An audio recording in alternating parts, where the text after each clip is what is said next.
มื้อนี้อรัญญาก็เฮ็ดแนวกินคือเก่าจ้าเฮ็ดต้มปลาคอใหญ่ให้พ่อตาเพิ่นสดน้ำผู้เฒ่าเพิ่นก็มักสดน้ำแบบบ่ค่อยกินตอนทุกคนจ้านี่ปลาคอตัวใหญ่ๆเนาะจ้ะต้มลาวๆใส่ตะไคร้ใส่กระเทียมใส่พริกลงไปเนาะจ้าใส่ข่าลงไปนำให้ดับกลิ่นคาวพี่น้อง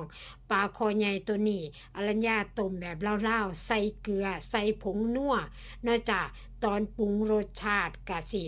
ใส่นี่ล่ะจ้ะอรัญญาก็ได้ผักติ๋วมานำพี่น้องอรัญญาก็สิใส่ผักติ๋วใส่ใบบักกูดเข้าไป